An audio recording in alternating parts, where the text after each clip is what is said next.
नमस्कार दोस्तों, स्वागत है आपका। ये हमारा हिस्ट्री का 15वां नंबर का लेक्चर है। और प्रीवियस लेक्चर में हमने ये जो राजपूत वाला टॉपिक था इसको स्टार्ट कर दिया था मिडिवल का।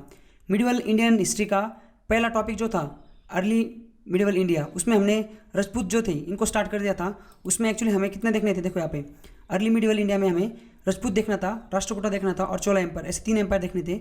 हमने एक प्रीवियस लेक्चर में राजपूत जो डायनेस्टी थी इसके कुछ जो राजे रजवाड़े थे, मतलब जो यहाँ पे देखे इनके जो ये बोल सकते हैं हम इसको एम्पायर्स बोल सकते हैं। जो राजपूत थे वो एक कोई राजपूत नहीं था, वो अलग अलग क्लेन्स थे।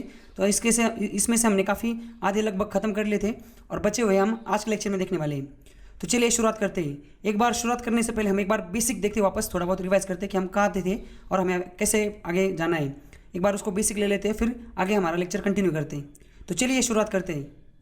अब हिस्ट्री में हमें क्या देखना है, देखो हिस्ट्री में हमने जो कल का लेक्चर था उसमें हमने क्या स्टार्ट कर दिया था, इंडियन मिडिवल हिस्ट्री स्टार्ट कर दिया था। एशियन हमारा खत्म हो गया था। अब इंडियन मिडिवल हिस्ट्री में हमें 5 चीज़ें देखनी। एक तो अर्ली मिडिवल इंडिया, इसको हमने 2 पार्ट में डिवाइड किया था। एक तो क्या था, एक था कि 800 से लेके 1200 तक जो पीरियड है वो, और दूसरा था 1200 से लेके 1800। ऐसे 2 पार्ट में हमने अर्ली वैदिक नहीं, मिडिवल इंडिया को हमने कन्वर्ट कर दिया था। हमने हिस्ट्री देख रहे हैं, एशियन हमने खत्म कर दी थी। पिछले काफ़ी दिनों से हम 15 दिन से एशियन खत्म कर रहे थे। एशियन हिस्ट्री हमारी खत्म हो गई। अब हमें क्या देखना है, अब हमें मिडिवल देखना है। और मिडिवल में हमने मिडिवल को 2 पार्ट में कन्वर्ट किया था। कन्वर्ट मतलब जस्ट हमने ऊपर देखा था कि 2 पार्ट में मिडिवल था। शुरू में था अर्ली मिडिवल था जो 800 से लेके 1200 सेंचुरी, मतलब 1200 ईडी तक था। उसके बाद 1200 से लेकर 1800 तक जो था वो दूसरा वो मिडिवल का पार्ट था। 1800 से लेके बाद में फिर मॉडर्न एज आता है, मतलब मॉडर्न हिस्ट्री आता है। तो शुरू में जो था ना 800 से लेकर 1200 तक वो जो पीरियड था ना वो आता है अर्ली मिडिवल में, और बाकी 1200 से लेकर 1800 तक है ना उसमें सारी चीज़ें बची हुई आती। तो ये जो शुरू वाला था ना 800 से लेकर 1200 ईडी तक क्या हुआ था। अब हमने एशियन जो था, एशियन को हम कवर करते करते 800 तक आ चुके थे। अब ये 800 से लेके 800 के बाद 1200 से लेके जो हिस्ट्री था इसमें हमें क्या था, इसमें हमने देखा था, इसमें हमने 3 चीज़ों, इसको 3 चीज़ों में डिवाइड किया था। तो 800 से लेके 1200 ईडी तक, 800 से लेके 1200 ईडी तक इंडिया में क्या क्या था, इंडिया में कौन से एम्पायर थे। तो मुख्यतः 3 एम्पायर थे। पहला था राजपूत डायनेस्टी, ये जो अलग अलग टाइप के जो राजपूत थे, समझ गए, ये राजपूत का जो इमरजेंस है वो यही से हुआ था। उसके बाद था दूसरे थे राष्ट्रकूटा एम्पायर, ये राष्ट्रकूटा एक एम्पायर था। और तीसरा था, ये बहुत ही इंटरेस्टिंग डायनेस्टी थी और एम्पायर था जिसको बोला जाता है चोला एम्पायर। मतलब ये इतने खतरनाक थे कि इन्होंने जो मालदीव्स, श्रीलंका वगैरह जो एम्पायर, अलग अलग जो देश हैं हमारे आसपास के पड़ोस के, ये चुट्टू मुट्टू देश है ना, ये इनके एम्पायर का पार्ट थे। मतलब इन्होंने जीत लिए थे, इनके एम्पायर का पार्ट हुआ करते थे। और इनका एक बहुत बढ़िया, मतलब राजेंद्र वन, ये राजा एक काफ़ी बढ़िया रूलर्स थे इनको भी इसको भी हम देखने वाले। फिलहाल हमने कल राजपूत डायनेस्टी स्टार्ट कर दी थी, आपको याद होगा। और राजपूत डायनेस्टी में हमने ये जो राजपूत है कौन से कवर किए थे हमने लास्ट लेक्चर तक। देखो यहाँ पे ये प्रतिहारास ऑफ अवंती, यहाँ से हमने शुरुआत की थी अलग अलग राजपूत का। तो प्रतिहारास हमने देखा था कि ये सबसे शुरू में जो थे ये राजपूत थे। इनका जो ओरिजिन है वो पता नहीं, कुछ लोग बोलते हैं बाहर से आए, कुछ बोलते हैं यही से। तो ये इन्होंने रूल करना स्टार्ट कर दिया था, किसने, प्रतिहारास ने। उसके बाद प्रतिहारास ऑफ अवंती, इनका रूल चालू हो गया। इनका रूल काफ़ी, मतलब लगभग 1100 तक इनका रूल था। पर बाद में क्या हुआ, बाद में ये हो गया कि ये जो प्रतिहारास थे इनका फॉरेन इन्वेजन हो गया और इनका मतलब डिसइंटीग्रेशन हुआ इनके एम्पायर। अब इनका जो प्रतिहारास थे इनके ना जो फ्यूडरीज थे, फ्यूडरीज मतलब क्या, जैसे कि देखो राजा होता है ना, राजा तो 2 तरीके से रूल करता है कोई भी लैंड पे। एक तो डायरेक्ट कंट्रोल में करता है और दूसरी जगह वो फ्यूडरीज अपॉइंट करता है। फ्यूडरीज मतलब जमींदार टाइप के लोग। राजा बोलेगा इसको कि ये जो जगह है, देखो ये जगह तुम्हारे अंडर है, यहाँ से मुझे महीने का 1 लाख रुपये आके रेवेन्यू दे दो, मुझे पता नहीं तुम कितना कमाना है उतना कमा लो। तो राजा डायरेक्ट यहाँ पे कंट्रोल नहीं करता, कुछ बंदों को बीच में डालता है, उसको बोलते हैं फ्यूडरीज। जैसे फॉर एग्जांपल समझने के लिए आपको जमींदार, समझ गए। तो ये जो प्रतिहारास थे ये सबसे शुरू के जो ओरिजिनल राजपूत बोलेंगे हम ये थे। बाद में ये पालाज, बाद में चौहान्स, ये गुहेलाज, उसके बाद परमाराज, ये सेन, ये सारे ना सोलंकीज, ये ना इनके फ्यूडरीज थे। अब क्या हुआ, जैसे इनका पतन हो गया, इनका डिसइंटीग्रेशन हो गया, इन्होंने इंडिपेंडेंस कर दिया। ये जैसे कि फॉर एग्जांपल अगर ये प्रतिहारास ऑफ अवंती थी, ये अगर इंडिया का फॉर एग्जांपल 40% एरिया पर राज कर रहे थे, तो इतना जो एरिया है 10% ये किसी और को दिया होगा, उन्होंने पालास को दिया होगा, ये चौहान्स को दिया होगा, ये इनको दिया होगा। अब ये जैसे इनका डिसइंटीग्रेशन हुआ, यहाँ पे जितने एरिया पे पालास थे, पाला ने बोला आसिया के राजा हमें, इधर के भगवान हम, इन्होंने बोला ये, तो इन्होंने ऐसा इंडिपेंडेंस कर दिया। और इस तरीके से फिर बाद में जो अलग अलग जो डायनेस्टी थी वो राजपूत की सामने आ गई। तो जैसे इनका डिसइंटीग्रेशन हुआ उसके बाद पाला आए, उसके बाद चौहान आए दिल्ली के, हमने चौहान को देखा था जो अजमेर से इन्होंने शुरुआत की थी। उसके बाद राठौर थे कन्नौज के। यहाँ तक हमने कल के लेक्चर में देख लिया था रिवीजन के। अगर आपने नहीं देखा होगा तो आप कल के लेक्चर जाके, जो कल का लेक्चर हमारा उसमें देख लीजिए। आगे देखते देखो, आगे जो आज का हमारा लेक्चर है, देखो यहाँ पे हमें यहाँ से स्टार्ट करना, चंदेला ऑफ बुंदेलखंड। ये चंदेला ऑफ बुंदेलखंड जो है यहाँ से हमें शुरुआत करनी। अब ये कौन थे, ये भी राजपूत थे। देखो अभी बुंदेलखंड कहाँ पे पता है आपको, बुंदेलखंड आपने वो मूवी देखी क्या, पद्मावत नहीं, कौन सी वाली, बाजीराव मस्तानी में जो दीपिका होती है, वो बाजीराव मस्तानी मूवी में दीपिका जो होती है वो बुंदेलखंड से होती है। अब देखो यहाँ पे मध्य प्रदेश के पास, यहाँ पे देखो ये उत्तर प्रदेश और मध्य प्रदेश के यहाँ पे ये बुंदेलखंड एरिया है, यहाँ पे पूना है। तो वो जो बाजीराव की मस्तानी थी ना, वो इधर से इधर आई थी, इधर जो शनिवार वाड़ा वगैरह वो सारा देखो हमने, वो सारा मतलब ये यहाँ पे गाया था। ये उस टाइम पे वार चल रहा था, यहाँ का जो राजा था, मुस्लिम राजा था, इसने हेल्प मांगी थी पेशवा की, पेशवा ने उसको जिता दिया था। मतलब वो जो वार हुआ था दिल्ली से यहाँ पे इनके ऊपर आक्रमण हुआ था, ये मराठा एम्पायर जो था वो बहुत पीक पे था। तो मराठा का जो यहाँ के जो एम्पायर में जो राज कर मतलब जो चल रहा था, शाह महाराज थे और उनके अंडर जो पेशवा थे। तो उस टाइम पे जो बाजीराव फर्स्ट था वो यहाँ पे पेशवा था और उसने इनको हेल्प की थी। बदले में फिर उन्होंने काफ़ी पैसा वैसा दिया था और बाद में लौंडी भी भेज दिया, मतलब लड़की भी भेज दी थी अपनी। कौन? वो मस्तानी। तो यहाँ से ये वो वाला मस्तानी वाला बुंदेलखंडी, समझ गए आप। अब ये जो है चंदेला ऑफ बुंदेलखंड, तो चंदेला ऑफ बुंदेलखंड जो है ये इन्होंने अपना जो एम्पायर है बुंदेलखंड में, ये अभी मैं जो स्टोरी बताई वो अलग थी, इससे रिलेटेड कुछ नहीं। वो जो स्टोरी बताई वो कब की थी? वो 1800 की थी, वो समझ गए, 1700-1800 की। अभी वापस आ जाओ इधर, कब 9th सेंचुरी में। तो जब 800-900 का दौर चल रहा था उस टाइम पे क्या हुआ था, ये चंदेला जो थे इन्होंने, ये राजपूत थे, इन्होंने बुंदेलखंड में अपना एम्पायर स्टार्ट कर दिया था। Mahoba was the capital of Chandela during the period of chief Yashovarman. जो यशोवर्मन जो होता था इसका चंदेला का, इसने महोबा जो थी वो चंदेला की कैपिटल घोषित कर दी थी। बाद में Kalinjar was the important fort, इनकी एक फोर्ट थी कलिंजर, ये अभी भी है एक्चुअली वहाँ पे, ये उनकी फोर्ट थी important. Chandelas build the most famous, ये क्या है, कंदरिया महादेवा टेम्पल इन कितना 1050 1050 में इन्होंने ईडी में इन्होंने मतलब लगभग अभी 1000 साल पहले इन्होंने एक ये बनाया था, टेम्पल बनाया था। जो कि देखो खजुराहो, आपने सुना होगा खजुराहो पे ना, खजुराहो में काफ़ी बढ़िया बढ़िया टेम्पल है। तो इन्होंने ये जो चंदेलास थी इन्होंने एक टेम्पल बनाया था कंदरिया महादेवा टेम्पल। तो क्वेश्चन आता है कंदरिया महादेवा टेम्पल जो है वो किसने बनाया था? तो वो ये चंदेलास ने बनाया था। कहाँ पे? खजुराहो में। कब? 1050 में।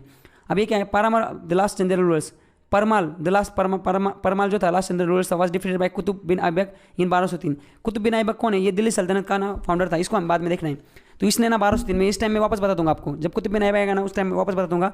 तो कुतुब बिन ऐबक जो थे ना, ये ना एक्चुअली मुस्लिम शासक थे, ये बाहर से आए थे। अब तक हमने जो देखा, अब तक जितनी भी हमने हिस्ट्री देखी, यहाँ पे मुस्लिम थे क्या? बिल्कुल नहीं थे। अब तक मुस्लिम आए नहीं, मतलब 900 का दौर चल रहा है, 900 में कोई नहीं आया था, 1200 में देखो यहाँ पे चंदेला 1050 में इन्होंने अपना एम्पायर चालू कर दिया था और फिर 1200 में ये हार गए थे, इनको कुतुब बिन ऐबक ने हरा दिया था और इनका भाई सारा जो एम्पायर है अपनी इसमें इन्होंने मर्ज कर दिया था। देखो ये क्या है, कंदरिया महादेवा टेम्पल, ये देखो ये अभी भी वहाँ पे देखो कितना ब्यूटीफुल टेम्पल है। ये किसने बनाया था? चंदेलास ऑफ बुंदेलखंड, इन्होंने बनाया था। समझ गई? आगे इतना ही बस इनके बारे में सिलेबस। उसके बाद परमारस ऑफ मालवा। अभी देखो परमास ऑफ मालवा, ये परमारस जो थी इसमें दिया हुआ है परमास वेर ऑल्सो फ्यूडेट्स ऑफ प्रत्यारास। मैंने बताया ना आपको शुरू में, एक नंबर के जो है ना ये देखो ये प्रत्यारास, सबके सब इनके चल्ले पिल्ले, मतलब इनके टाइम पे फ्यूडेटरीज थे। बाद में फिर ये क्या हो गए, इन्होंने अपना एम्पायर बना दिया। तो ये परमारस थे, ये भी फ्यूडेटरीज थे। फिर ये इन्होंने डिक्लेयर कर दिया अपना एम्पायर, मतलब इंडिपेंडेंस, और इन्होंने अपना खुद का एम्पायर बनाया कब? 10th सेंचुरी में। क्यों? क्योंकि देखो ये जो थे ना परमारस जो थे इनका पतन होने लगा था। उसके बाद ये जो अलग अलग जो फेडरल्स थे इनकी, इन्होंने इंडिपेंडेंस करवा दिया था अपना अपना। तो धारा क्या थी इनके कैपिटल थी 10th सेंचुरी में जो परमारस थे इन्होंने, अब जो मालवा में परमारस देख दो यहाँ पे, ये मालवा एक्चुअली एरिया है देखो। उसके बाद यहाँ से इन्होंने अपना जो इंडिपेंडेंस ये कर दिया, डिक्लेयर कर दिया 10th सेंचुरी में। और धारा जो है परमारस की कैपिटल थी। क्वेश्चन आता है ऐसा, मैच द पेयर, समझ रहे क्या? ऐसा आता है मैच द पेयर में, ये एम्पायर किसका था, ये कैपिटल किसकी थी, ये सारी चीज़ें। उसके बाद ये जो थे परमारस, इनका जो फेमस जो राजा है, कल के इसमें भी एक राजा भोज था। तो वो जो था ना, कहाँ गंगतुल्य कहाँ राजा भोज, वो जो कहावत है वो पता नहीं कौन से राजा भोज के बारे में। कल भी एक था, हमने जो कल का लेक्चर देखा था, इससे पहले जो एक डायनेस्टी शुरू वाली में, उसमें भी हमने एक राजा भोजा देखा था। तो ये राजा भोज देखो, ये फेमस रूलर था इस मतलब परमारस का। ये जो थे इनका फेमस नहीं था, ये एक्चुअली पूरे इस एरिया जो था, मतलब एरिया ने एक्चुअली ये चल रहा था कब 11-10 मतलब 10th सेंचुरी, 11th सेंचुरी और 12th सेंचुरी, ये पूरा जो टाइम था इसका फेमस रूरल था। समझ गए? इसने ना एक ब्यूटीफुल लेक बनाया था, कितना 250 स्क्वायर फीट मिल का मिल भोपाल से इतना दूर है, 250 स्क्वायर मिल्स दूर है भोपाल से, एक ब्यूटीफुल लेक बनाया था। इसका जो धारा जो है जहाँ पे कैपिटल था परमारस का, इसने वहाँ पे संस्कृत लिटरेचर का एक स्कूल भी खोला था। इसको भी किसने टपका दिया था? अलाउद्दीन खिलजी जो था। नहीं एक्चुअली पहले वाले को ना, ये वाले को, ये चंदेलास थे, इनको किसने हराया था? कुतुब बिन ऐबक ने हराया था। और ये जो अलाउद्दीन खिलजी था ना, ये बहुत बड़ा हाई लेवल कातिल था, इसने बहुत लोगों को निपटा दिया था। तो अलाउद्दीन खिलजी ने राजा भोज को हरा दिया था। ये अलाउद्दीन खिलजी वाला जब चैप्टर आएगा उस टाइम पे मैं सबको बता दूंगा अलाउद्दीन खिलजी ने अच्छा को निकाल दिया था, तो वो भी बता दूंगा।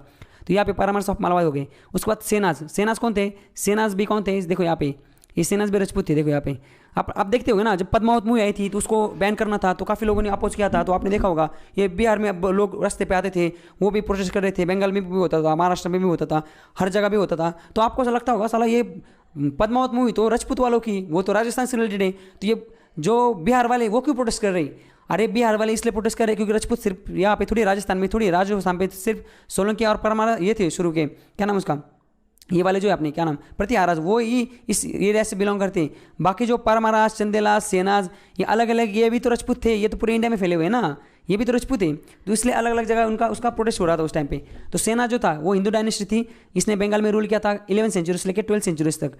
द एम्पायर इज टॉप, मतलब top secured the great part of the north eastern district of Indian subcontinent. इन्होंने ना जो नॉर्थ ईस्टर्न के जो डिस्ट्रिक्ट थे इंडियन सब कंटिनेंट के, इसको सिक्योर किया था, मतलब इसको जीत किया था, अपने एम्पायर में मिला लिया था। द रूलर्स ऑफ सेना dynasty followed there origin towards the south Indian district of Karnataka. तो यहाँ से उन्होंने अपना ओरिजिन फाइंड आउट किया था, वो इतना कुछ काम करनी है। देखो, Hemanta Sen the founder of the dynasty was the part of Pala dynasty until it started the deliberately. मतलब जो पाला डायनेस्टी था ना, कहाँ पे पाला, देखो यहाँ पे पालास हमने देखा था, पालास ऑफ बंगाल। तो पाला जो था ये पहले पालास में था, बाद में इसने क्या कर दिया, मैंने वही बोला कि शुरू में क्या होना है कि किसी पार्टी में ज्वाइन होना है, बाद में पार्टी का जैसे पार्टी खत्म होती लगती उस पार्टी से कुछ एमएलए को छोड़ दे, मतलब लेके भागना है और खुद की पार्टी बना लेना है, शरद पवार के जैसे। मतलब ये इनटेक्निकल एग्जांपल था। आपको एक एग्जांपल देता हूँ, शरद पवार जो थे ना वो पहले शुरू में कांग्रेस में थे वो, पर 1990 क्या हुआ, कांग्रेस के साथ उनके थोड़े मतभेद हो गए, तो उन्होंने कांग्रेस के काफ़ी लोगों को वहाँ से भगा के ले गए और खुद की एनसीपी बना दी, नेशनल कांग्रेस पार्टी।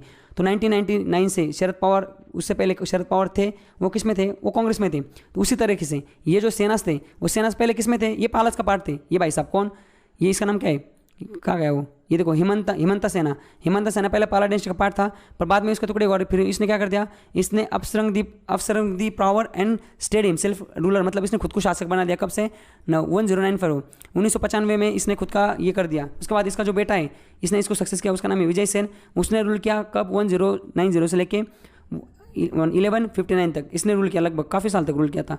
और ये फिर मतलब क्वेश्चन आएगा, बस इतना याद रखो, जो सेनास थे वो कहाँ से थे, बंगाल से थे, सेना जो बंगाल, और वो कौन थे, वो राजपूत थे। और हेमंता सेन जो था वो इनका फाउंडर था। उसके बाद लास्ट में क्या है, सोलंकीज ऑफ गुजारा यहाँ पे देखिए, सोलंकीज हुज हेडक्वार्टर वेयर क्या है, Anhilwara where the pattern of Somnath, मतलब अहिलवाड़ा जो गुजरात है। देखो सोलंकीज, ये सोलंकीज जो थे वो भी राजपूत थे, उनका जो एम्पायर था वो गुजरात में था, इनका जो हेडक्वार्टर है वो कहाँ पे था, अनहिलवाड़ा जो था वहाँ पे था। और ये सोमनाथ के भक्त थे, पैट्रॉन्स थे, मतलब यहाँ पे उनकी पूजा अर्चना करते थे, उनके भगत थे ये। नोटेबल किंग, इनका जो नोटेबल किंग मतलब जो फेमस किंग था वो था Mula Raja, whose period is known as the beginning of Gujarati culture, language and script. इसका मतलब ये जो सोलंकीज थे, सोलंकीज से पहले गुजराती लैंग्वेज वगैरह कुछ था नहीं इतना कुछ खास। तो ये जो मूला राजा, तो मूला राजा भाई साहब ने क्या किया था, गुजराती लैंग्वेज, स्क्रिप्ट और कल्चर, स्क्रिप्ट मतलब गुजराती जो लिखी होती है ना उल्टा पल्टा ऐसा चुंगू चुंगू, वो जो था गुजराती स्क्रिप्ट, लैंग्वेज और कल्चर, इसको अच्छा खासा मतलब बिगिनिंग ऐसा बोला जाता है, यही से हुआ था। राजा भोज ऑफ धार और showed the successor of Muli Raja and they were reduced to the vassal of Malwa kingdom. ये जो थे राजा भोज ऑफ धार, इसने इसको सक्सेस था मूली राजा के बाद, वो आया था। बाद में क्या होता पता है आपको, ये सोलंकी जो था ना इनको भगा के मारा था किसने, देखो ये सोमनाथ टेम्पल है ना, यहाँ पे मुझे आप कमेंट सेक्शन में बताओ अगर आपको पता होगा। सोमनाथ जो टेम्पल थे ना, यहाँ पे जो फॉरेन इन्वेजन हुआ था, बाहर के कुछ मुस्लिम शासक थे वो यहाँ पे आए थे, यहाँ पे उन्होंने लूट मार करके सारा का सारा जो पैसा वैसा है वो लूट के भाग गए थे। तो आप मुझे कमेंट सेक्शन में बताओ कि कौन था वो, मतलब कौन आया था यहाँ पे, मोहम्मद बिन गजनी आया था, कौन आया था, समझ रहे क्या, कि मोहम्मद गोरी आया था या अलाउद्दीन खिलजी आया था, कौन आया था, मुझे आप बताइए वहाँ पे। Solanki were one of the क्या है, अंकुला क्लैन ऑफ राजपूत, ये राजपूत थे एक्चुअली ये। उसके बाद क्या है, ऐसा बोला जाता है कि बादामी जो चालुक्य थे, जो हमने प्रीवियस लेक्चर में देखा था चालुक्य, उसके डिसेंडेंट ऐसा बोला जाता था कि उनकी कैपिटल क्या थी, अनिलवाड़ा। ये आप याद रखो, जो सिंधपुर से पटन से, विच इज़ नाउ अभी जो है गुजरात का जो है सिंधपुर पटन जो डिस्ट्रिक्ट है, वो पहले उनकी, उसको पहले अनिलवाड़ा बोला जाता था, ये इनकी कैपिटल थी। वो पैटर्न्स थे सोमनाथ टेम्पल के। देखो मूली राजा, ये हमने अभी देखा गुजराती कल्चर, वही देखा हमने। उनके पास जो टेरिटरीज थी, देखो टेरिटरीज वेर इनके टाइम पे, उससे पहले वहाँ पे सोलंकी जो, देखो अब तक हमने देखा, अभी हमने कही अब तक ये वर्ड देखा है क्या, महाराष्ट्र गुजरात ये वर्ड देखा है अभी तक, समझ गए, अब तक ये वर्ड हमने देखा क्या, नहीं देखा। तभी बंगाल तो भैया हमने देखा है, बंगाल हमने जो वर्ड देखा है, उसके बाद पर ये महाराष्ट्र गुजरात देखा है क्या, नहीं। महाराष्ट्र तो अभी बना है 1960 में, मतलब महाराष्ट्र तो हमें आज़ादी के बाद भी महाराष्ट्र वर्ड नहीं था। 1960 में जब जो गुजरात पहले बॉम्बे स्टेट था वो एक्चुअली, गुजरात और महाराष्ट्र मिला के, मुंबई मिला के, उसके बाद उसके दो टुकड़े हो गए, एक बन गया गुजरात राज्य और दूसरा बन गया महाराष्ट्र। उससे पहले नहीं था, पर ये गुजरात वर्ड है ना, ये पहले नहीं था। ये सोलंकी जो गुजारा थे, गुजारा मतलब क्या, बाद में वो गुजरात बन गया। तो इनकी जो टेरिटरीज थी सोलंकी की, उनको गुजरात देश, गुजरात राष्ट्र और नाउ अभी गुजरात। तो ये सोलंकी जो थे, इनका बहुत बड़ा मतलब ये कंट्रीब्यूशन कि गुजरात को जो नाम है वो गुजरात का नाम जो है ना, ये सोलंकी ने यहाँ पे दिया था। मुझे कमेंट आया, ये कौन है जॉन सिन्हा, उसने एग्जाम दिया है मोहम्मद गजनी सही आंसर है। ओके, उसके बाद दूसरा कौन था, ये विक्रांत काकटे। छोड़ो आगे चलो, सोमनाथ टेम्पल यहाँ पे देखो बहुत बढ़िया है, ये एकदम वहाँ पे ओशन है, अरबिक ओशन है, और यहाँ पे ये फिर उसके बाद याद देखो, यहाँ तक हमने जो गुजरा हमारा जो सारे के सारे राजपूत थे, ये सारे के सारे राजपूत भाई थे, इनको ये कर लिया हमने, यहाँ पे देख लिया। अब राजपूत डायनेस्टी के बारे में तो हमने इनके जो क्लेंस थे अलग अलग 36 क्लेंस थे, उसमें से जो इंपॉर्टेंट थे जिस पे क्वेश्चन आता है ये 9 हमने देख लिए। अभी राजपूत डायनेस्टी के बारे में हमने देखना है, उसमें हमने इतनी चीज़ें देखनी कि राजपूत डायनेस्टी इनका नेचर कैसा होता था, इनका रिलीजन धर्म कौन सा होता था, इनकी गवर्नमेंट इनका कैसे काम चलता था, मेजर लिटरेरी वर्क मतलब इनके टाइम पे कोई बुक लिखी हुई, क्या क्या लिखा पट्टी हुई थी इनके काम पे। उसके बाद आर्ट एंड आर्किटेक्चर, ये राजपूत जो थे इन्होंने कुछ महल बनाए थे क्या, बड़े बड़े एम्पायर बनाए थे क्या, टेम्पल बनाया था क्या, तो ये सारी चीज़ें भी हमें आज के इस जो लेक्चर हमारा उसमें देखने वाले हम। तो देखते हैं सबसे पहले क्या है, नेचर ऑफ राजपूत का नेचर कैसा था। ये ना बहुत ग्रेट वॉरियर्स थे, मतलब लड़ाकू थे, और ये ना इनको मतलब ये करना protecting the woman week, they believe in protecting the woman and weeks. ये जो गरीब लोग ये उनको प्रोटेक्ट करना और वुमन को प्रोटेक्ट करना, इनके लिए इनको पहचाना जाता था, और ये बहुत बड़े ग्रेट वॉरियर्स थे। अब देखो वॉरियर्स भी थे ना, पर थोड़ा बहुत दिमाग में लगने भी थे। कैसे थे आपको बताता हूँ। ये स्टोरी एक्चुअली मुझे अपने एक दोस्त ने बताई थी, जो कि खुद राजपूत था, जो मुझे दिल्ली में मिला था। उसने मुझे बताया था, जो मैं बाद में मैंने हिस्ट्री में पढ़ा भी था। ये राजपूत जो होते थे ये क्या करते थे पता है क्या, जैसे दशहरे का मतलब त्यौहार है, दशहरा जब होता था ना, अब जैसे ये हमने पता देखा सेनाज परमाराज कितने अलग अलग टाइप के राजपूत होते थे, एक थोड़ी होता था, अलग अलग मतलब क्लेन के अलग अलग डायनेस्टी के। तो ये क्या करते थे, दशहरा हो जाता था ना, तो ये ना अपने पड़ोस वाला जो दूसरा राजपूत है ना उसको उंगली करते थे। मतलब एक राजपूत राजा फॉर एग्जाम्पल यहाँ पे, इसका टेरिटरी यहाँ पे, दूसरे का यहाँ पे, तीसरे का यहाँ पे, चौथे का यहाँ पे, ये इतनी जगह पे 4 राजपूत जो राजा अलग अलग राजा राज कर रहे हैं। अब दशहरे का जब दशहरा हो गया, तो दशहरा होने के बाद ये ना अपनी सुपरमसी शो करने के लिए ये वाला राजा ने इसको उंगली करेगा, इसको चैलेंज देगा कि चल हम ना लड़ाई लड़ते देखते किस में कितना दम है, समझ गए, चल हम रेस लगाते हैं। तो फिर दोनों अभी इसको भी तो ये इसको बोलेगा तो इसका भी ईगो हट हो जाएगा, इसको लगेगा चलो सच में करना चाहिए। तो फिर दोनों लड़ते थे, फिर वार हो जाता था, फिर दोनों क्लॉस हो जाता था।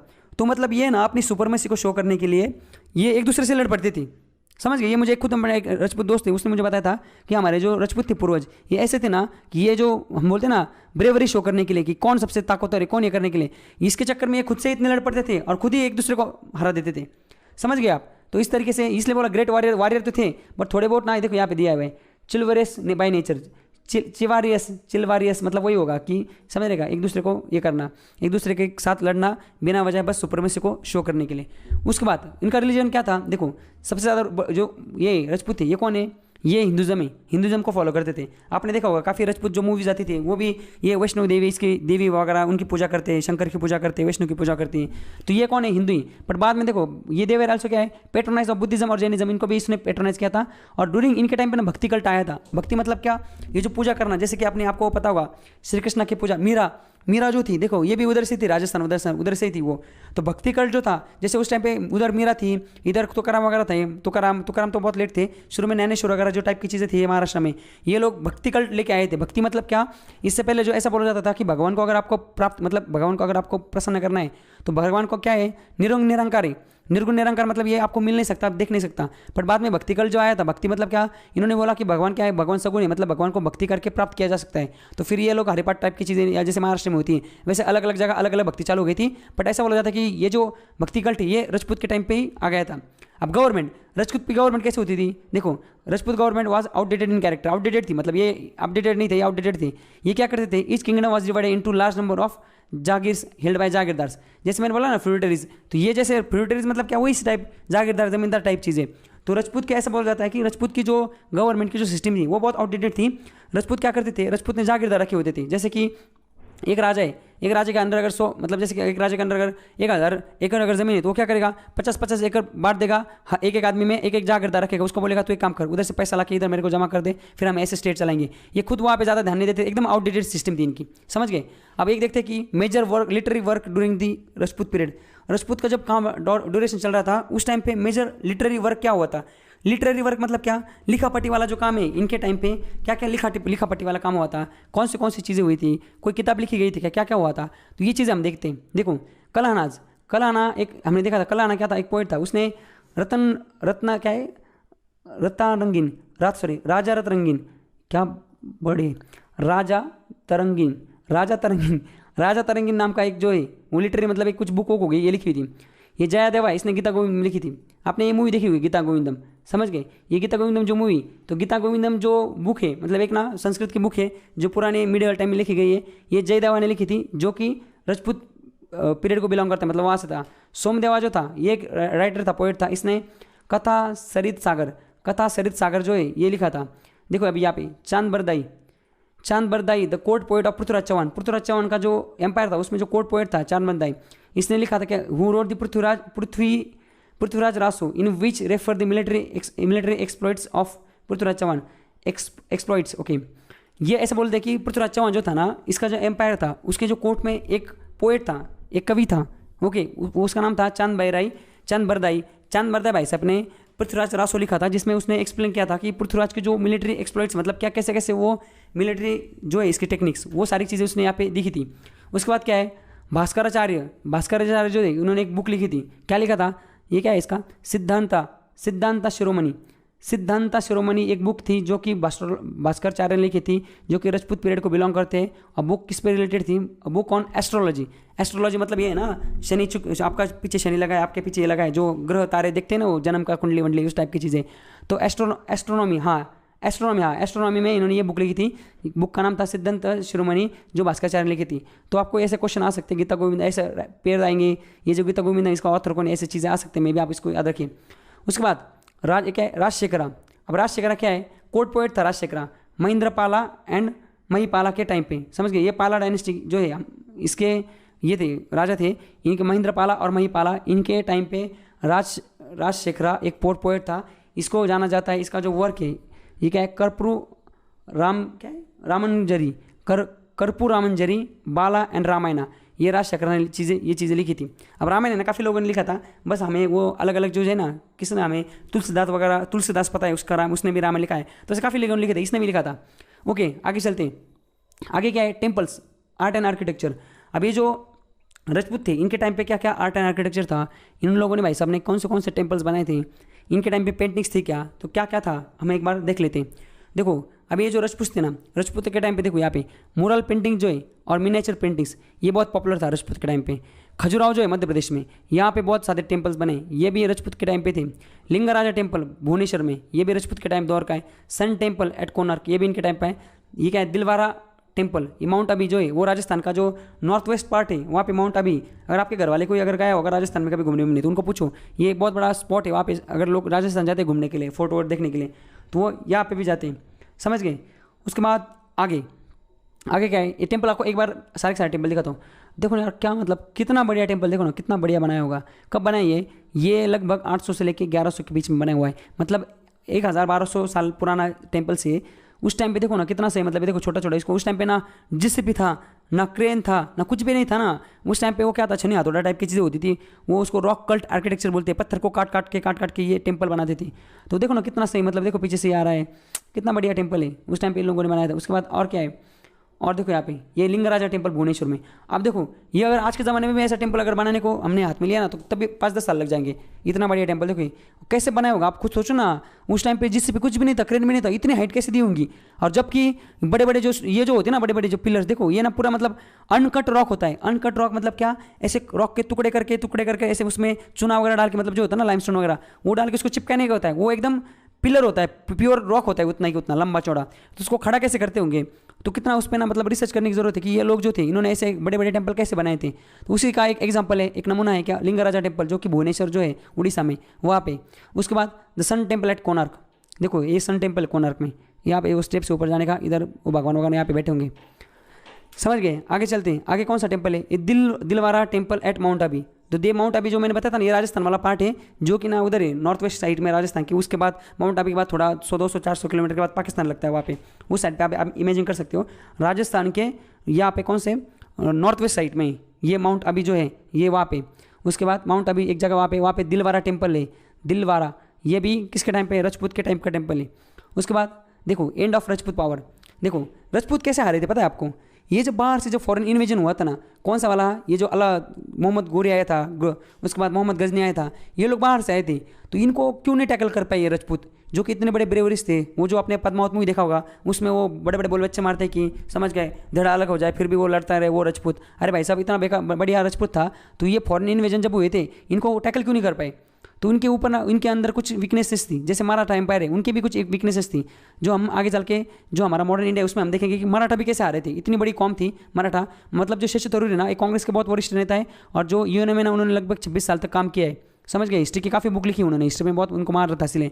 तो उनको अभी पिछले 3-4 महीने पहले ना ये फॉरेन गए थे, ये जनवरी की बात होगी, तो उनको एक क्वेश्चन पूछा गया था वहाँ पे कि फॉरेन में, या पता नहीं कहाँ पे थे वो, उनको एक क्वेश्चन पूछा गया था कि अगर इंडिया में अगर अंग्रेज आते नहीं ना, तो अब जो इंडिया में रूल होता, जैसे अलग अलग जो कुछ कुछ देश है वहाँ पे अभी भी जो ये क्या बोलते हैं उसको, हुकुमशाही टाइप के वहाँ पे, मतलब डिक्टेटरशिप है, अलग अलग डिक्टेटरशिप है, कुछ कुछ जगह जो डेमोक्रेसी भी है, पर अलग अलग टाइप के जो पुराने राजा वगैरह है उन्हीं का राज चल रहा है, मतलब वो वहाँ पे प्रेसिडेंट वगैरह होते हैं। तो उनको पूछा गया था शशि थरूर जी को, अगर इंडिया में अगर अंग्रेज आते हैं नहीं, तो इंडिया में फिलहाल अभी किसका राज होता, मतलब इंडिया में अभी क्या सिचुएशन होती, इंडिया बन पाता, या अलग अलग डायनेस्टी होती, या मतलब यहाँ पे मुगल्स होते, क्या होता अभी इंडिया में? तो उन्होंने क्या बोला था पता है क्या? उन्होंने एकदम बढ़िया आंसर दिया था। उन्होंने बोला था अगर इंडिया में अंग्रेज आते नहीं ना, तो अभी इंडिया में अभी मराठा एम्पायर का राज होता, मतलब प्राइम मिनिस्टर होता, सब जैसे दुनिया में चल रहा है वैसे होता, पर यहाँ पे जो पूरा इंडिया है वो मराठा एम्पायर के हाथ में होता। क्यों होता पता है क्या आपको? क्योंकि ये अंग्रेजों ने मराठा एम्पायर को हरा दिया था, जो कि बहुत स्ट्रांग पावर थी, समझ गए, और बहुत इतनी स्ट्रांग थी कि हम बोलते हैं ना वो अटके पार झंडे लगाना। तो अटके पार झंडे मतलब ये जो इंडिया है पूरा यहाँ पे, यहाँ के अफगानिस्तान, इंडिया के यहाँ इस साइड पे, नॉर्थ वेस्टर्न साइड पे, तो वो जो अफगानिस्तान है, अफगानिस्तान के पास एक रिवर थी, उसका नाम था अटक रिवर। वहाँ तक कोई नहीं जा गया था, मतलब ना अशोका वहाँ तक जा पाया था, ना अकबर जा पाया था। वो जो एरिया है उसको इंडिया के किसी राजा ने नहीं जीत पाया था वो एरिया। तो वो जो अटक रिवर थी ना, उसके यहाँ से एक मराठा का मावड़ा होता है ना, उसने यहाँ से एक झंडा फेंका था, फ्लैग, और वो इधर जाके लटक गया था। और यहाँ पे मतलब अटके पार झंडे लगाना जो हम बोलते हैं मराठी में कहावत है। तो मराठा कम्युनिटी जो, मतलब Maratha community actually Maratha caste नहीं थी, वो पूरा मराठा, मतलब कौन, ये पूरा महाराष्ट्रियन लोग। तो ये जो मराठी स्पीकिंग जो लोग थे, वो उनका जो एम्पायर था ना, वो इतना ये था कि ये अफगानिस्तान तक पहुंच गए थे, और इन्होंने दिल्ली को हथिया लिया था। पर बाद में ये जो अंग्रेज थे, इन्होंने इनका गेम कर दिया और ये हार गए थे। नहीं तो अगर यहाँ पे अभी फिलहाल ऐसा शशि थरूर ने बोला था। चलो हम टॉपिक से भटक गए, वापस आते हैं। तो ये जैसे मराठा भी हार गए थे, तो हम देखने वाले वो बाद में क्यों हार गए थे मराठा जो थे ना, वो कैसे अंग्रेजों ने इनको कैसे टोपी पहनाई थी, वो हम बाद में जो मॉडर्न इंडिया है उसमें देखेंगे। अभी फिलहाल राजपूत को कैसे टोपी पहनाई थी, ये फॉरेन इन्वेजन थे उन्होंने, वो देखते हैं राजपूत क्यों हार गए थे, राजपूत की वीकनेसेस क्या थी। एक तो सबसे पहली चीज़, इनके पास स्ट्रॉन्ग मिलिट्री पावर नहीं थी। ये ना इनके पास स्ट्रॉन्ग मिलिट्री मतलब स्टैंडिंग आर्मी नहीं थी बड़ी ना, ये इनके पास काफ़ी, समझ रहे क्या, अलग अलग जो होता है, मतलब हम बोलते हैं ना दुश्मन को, अगर ये सबसे पहले अंडर एस्टिमेट कर देते थे। इनको लगता था कि हम राजपूत हैं, हमारा खून राजपूत का है। अरे भाई साहब, खून राजपूत का बात सही है, पर दुश्मन की आप आर्मी तो देख लो सामने कितने लोग हैं। तो इनके पास स्ट्रॉन्ग मिलिट्री जो थी, पावर नहीं थी during Rajput period to keep the warning the princes in check and coordinate with their activities against foreign invasion. मतलब इनके पास जो है खुद स्ट्रॉन्ग आर्मी नहीं थी, और अलग अलग राज्य के पास जो अलग अलग छोटी मोटी आर्मी थी, छोटी मोटी। इनके पास सबसे पहले मतलब मैंने जो इनका स्टडी किया है, मेरे 3 साल के स्टडी में मैं आपको बताता हूँ, ये जो राजपूत थे ना, इनकी सबसे बड़ी जो वीकनेस थी वो क्या थी पता है? यूनिटी। इनमें बिल्कुल यूनिटी नहीं थी। ये एक दूसरे को, मतलब आप देखो, ये फॉरेन इन्वेजन जब आए थे ना, मतलब बाहर के लोगों ने जब राज किया था ना, तो पृथ्वीराज चौहान को जब हराने वाले थे ना, तो बाकी राजपूतों ने सहायता की थी फॉरेन ने। उनको लगा पृथ्वीराज चौहान बहुत ऊपर आगे जा रहा है, इनको हम सहायता करते फिर इसको हरा देंगे। उन्होंने उसको हरा दिया, बाद में इनको भी हरा दिया, समझ गए आप? तो इनमें सबसे पहले एक चीज़ नहीं थी, यूनिटी नहीं थी इन्होंने। और ये क्वेश्चन आएगा आपको कि some popular terms, Rajput dynasty से कुछ पॉपुलर टर्म आएंगे। एक सबसे पहले क्या है? जौहर। जौहर क्या होता है? जौहर आपने वो पद्मावत मूवी उसमें देखा होगा कि a mass suicide of woman in order to escape the defilement at the hand of the foreign victors. मतलब क्या? ये जौहर मतलब सिंगल एक लड़की एक औरत का नहीं होता। जौहर मतलब क्या? जैसे एक रानी, एक राजा की रानी, उसको पता है, और वहाँ पे काफ़ी वाले अलग अलग दासी भी उस राज्य की, उनको पता है हम पे अटैक हो चुका है और हमारा जो राजा है वो हार रहा है और हमारा पूरा एम्पायर हारने वाला है, और अभी बाहर के जो लोग हैं वो हम पे अटैक करने वाले हैं, और बाद में वो हमें एज ए दासी वासी, समझ रहे क्या, उस टाइप के वो प्रोस्टिट्यूट वैसा हमारा जो मिसयूज करने वाले हम पे, समझ रहे, वो रेप टाइप की चीज़ें करने वाले। तो वो उस टाइम में क्या होती, उस राज्य की सारी जो वुमन है वो एक जगह इकट्ठा हो जाती, और बहुत बड़ा जो एक, मतलब वो एक जैसे एक स्विमिंग पूल टाइप की चीज़ होती है ना, वैसे एक बहुत बड़ा जगह होती है, वहाँ पे ऊपर लकड़ियाँ वगैरह डाल देती, और जैसे स्विमिंग पूल जितना बड़ा होता है उतना वो पूरा आग इकट्ठा कर देती, मतलब पूरा लकड़ी वकड़ी डाल देती है, पूरी आग क्रिएट कर देती, और सारे वॉलंटरी धक्के देके नहीं, वॉलंटरी उस आग में जाके अपना, समझ रहे क्या, देह दान कर देती है, मतलब वहाँ पे। तो ये फॉरेन इन्वेजन है ना, उनके हाथ ना लगने की वजह से ये खुद का देह त्याग देती है, इस चीज़ को जौहर बोलते हैं, समझ गया? अगर आपको लगता होगा जौहर मतलब एक औरत जो है खुद को लटका लिया, खुद को जला दिया, खुद को एक नहीं होता, मास मतलब, समझ रहे, मास मतलब क्या, ज़्यादा वुमन होती है वो सुसाइड करती है। उसके बाद क्या है, ये इस पे क्वेश्चन आ सकता है, जौहर क्या है, जौहर किससे रिलेटेड है, तो ये राजपूत से रिलेटेड है। दूसरी चीज़, गीता गोविंदम क्या था, सॉन्ग क्या है, cod head, song of song of the cow head जो था, काउ हेड मतलब क्या, काउ हेड सर क्या हो गया, काउ हेड मतलब क्या, काउ जो होती, काउ हेड मतलब जो उसकी आवाज़ जो होती, उसका जो सॉन्ग होता है उसको गीता गोविंदम से रिलेटेड वो उस गीता में इसके बारे में लिखा है। रत्नागिरी जो है रत्नागिरी जो है वो रिवर्स ऑफ किंग है, उसके रिलेटेड है। और ये जो बुक मतलब ये अलग अलग जो बुक है ना, ये किससे रिलेटेड है, जो और तो इससे रिलेटेड है। ये जो बुक है गीता गोविंदम, ये सॉन्ग ऑफ काउ हर्ड से रिलेटेड है। रत्नागिनी जो है राजा रत्नागिनी जो है वो रिवर्स ऑफ किंग से रिलेटेड है। ये क्या है, कथा सरिता सागरा एक्चुअली, कथा सरिता सागरा जो है वो ओशन ऑफ टेल्स इससे रिलेटेड है। ओशन ऑफ टेल्स मतलब क्या, वो समंदर से रिलेटेड स्टोरी है। तो ये क्वेश्चन आ सकते हैं, आप इसको ध्यान में रख लो। ये सारी की सारी चीज़ें मैंने नोट्स में दे दी है। आगे यहाँ तक हमारा राजपूत जो था वो खत्म हो गया। नेक्स्ट लेक्चर में हम एक इंटरेस्टिंग, कल के लेक्चर में हम इंटरेस्टिंग एम्पायर देखेंगे, उसका नाम है चोला एम्पायर, समझ गया। और उसके बाद वाला तो बहुत ही इंटरेस्टिंग है, वो है चोला एम्पायर। कल का कौन सा है, कल का राष्ट्रकूट एम्पायर है और परसों का जो है वो चोला एम्पायर है।